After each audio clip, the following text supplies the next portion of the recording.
Xmen, the Dark Phoenix, the last of of the Fox X-Men films. It wasn't supposed to be the last. I'm pretty sure Fox was probably thinking that this movie would just do okay at the box office, enough for them to do another one, because it doesn't actually feel like an ending like it's supposed to. It has some small tendencies of it, but then that's for the reshoots they did, because they did go back into reshoots, and at that point Disney had already put in a large bid for Fox, and they were sending out notes and emails to all the productions asking them to change this, change that, do this. We'd appreciate it if you do this. And the productions were obviously taking them seriously, because they did change things, which is why I honestly believe that the cringy worthy line of from Mystique was added into the film, and you can obviously tell this film was edited after the fact. It does feel at times like it's jumping from version of the film to version of the film, kind of like Justice League did. All the actors did fine. I know a lot of people who hated Game of Thrones are complaining about Sophie's acting. That's just because they hate Game of Thrones, so they're going to find anything to complain about. Like, they could give Oscar-worthy performances and be nominated by critics saying how great they done, and these people are still going to complain about how horrible the actors did. The only actor that did a horrible, horrible job would be Jennifer Lawrence. She shouldn't have been in the film, and spoiler alert, best scene in the film was her being killed, just because she was no longer in the film. The standouts are obviously from of all these films. It's just McAvoy and Fassbender. Another thing I think is, it could be taken as a conspiracy theory, but Quicksilver is barely in this film, even though he's on the poster, just because people obviously like him. But I think one of the notes Disney might have given this production is, the MCU already has a Quicksilver. We want people to forget about this one because we know it's more loved than ours. And we want you to pull this one out of your movie faster, so that the last Quicksilver scene that you get would be from Apocalypse, which came out, I think, 2016? So when they finally do reboot the X-Men and their thing, Quicksilver would be out of the public's eye for long enough that the majority of the population would have forgotten about him as a character. So, yeah. He barely does anything in the film. He gets hurt by Jean in the opening act. Or, not opening act, like the beginning of the film. Like, right after the opening act, and he never recovers.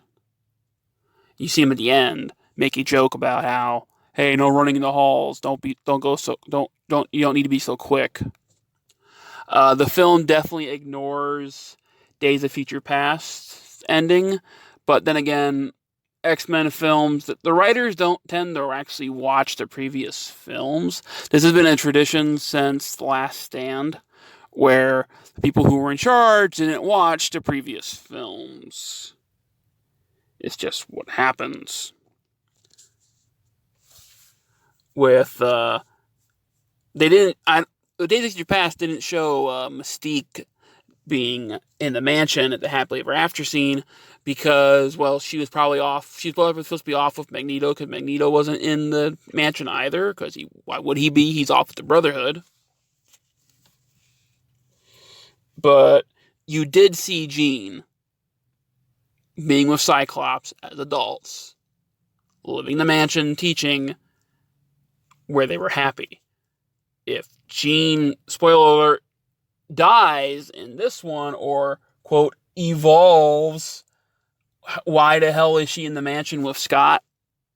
Why is she teaching the other mutants when she's evolved and become the Phoenix and has all these great powers now?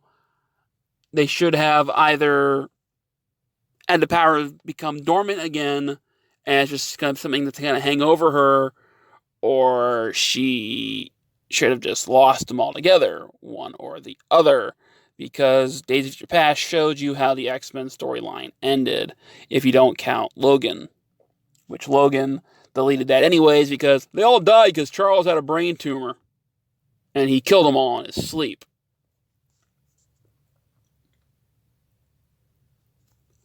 The villains are underwhelmed, underused. This film feels like it should have been longer. It feels like like the deleted scenes, if they actually matter, because a lot of times some movies who need to be longer, the deleted scenes don't add anything to it. But I feel like this movie's going to have scenes that should have been included in it, and maybe the reshoots, maybe the original shootings were better. But we have to judge the film on what we got, and is it the worst X-Men film, in my opinion, like everybody else is saying?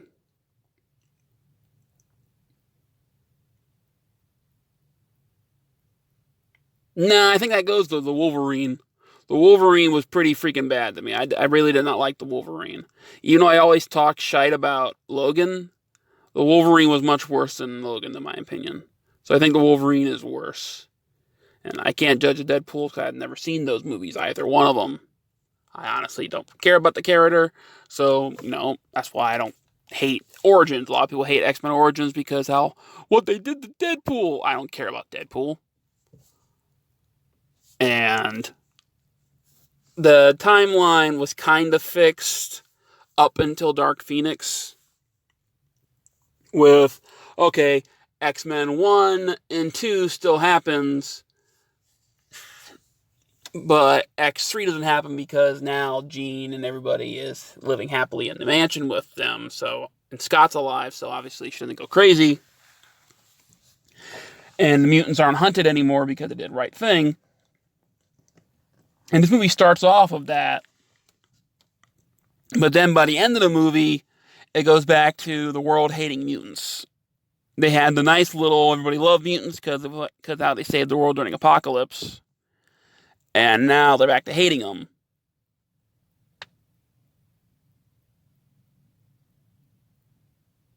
So it's kind of like 1 and 2, but then Mystique's dead, and Mystique had a heavy role in X-Men 1 and 2.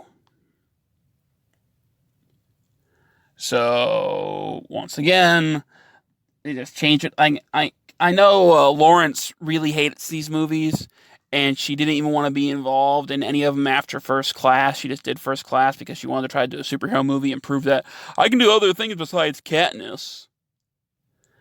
And then she wanted out. She didn't want to be in the movies anymore. She's always bad mouthing them, like what's his face, Daniel Craig and Bond. He's always bad mouthing Bond and production and how he hates it. But yet he keeps coming back because why? Money. And with how quick she's removed from this film, she probably said, "Fine, I'll do it, but I really don't want to." And she was probably making life so miserable for everybody on set and not showing up, being a diva or whatever, that she was just removed fast and quick. Or the writer knew that she hates the movie and she didn't want to be in it. So, hey, you can still be paid to do a whole movie, but you only do like a quarter of it. The film's ending, well, quote unquote ending, that feels like could be an ending, is just Charles and Magneto or not Magneto, Eric or Professor X and Magneto going back to being frenemies at the end of this movie because in the middle of it, they had left and abandoned each other, and they're no longer friends.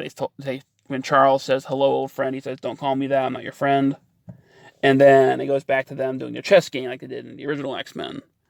So that kind of decides like they're closing a loop, but it doesn't because of the plot holes, kind of like the Avengers, not Age of Ultron, Endgame. Sorry, I'm getting the MCU films a little confused now because I'm currently working on a little bit of an art project making steelbooks that actually align with each other that all look the same.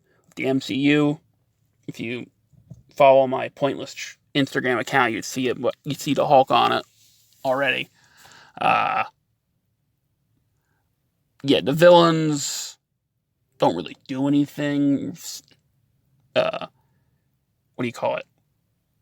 Jean is more of a villain in the film than the villains themselves. The villains are kind of just there, used to have something for the X-Men to fight when they're not fighting each other. Would I buy it? Yeah, if I bought Logan and the Wolverine to have a complete collection of these things, I will buy this one. It'll just be Black Friday. Would I watch it again? Yeah, because as I've said before, my only interaction with the X-Men before the movies was the cartoon, and I never really cared much for the comics or anything. So it was the cartoon, and I don't remember the cartoon very well. I remember the theme song, I remember what they looked like, but it's not something I constantly rewatch over and over again like I did with the Spider-Man cartoon from the same Marvel animated universe thing that they had going on there. So, are you in the camp that hates the not Days of Future Past, Dark Phoenix like everybody else? Are you in the ones that think it's just okay like me? Or do you actually enjoy the film? I personally give it a C. Comment down below, like, dislike, subscribe, unsubscribe. As long until the adpocalypse takes over and destroys it, YouTube is still a free platform to use. Do whatever you want. Have a good one.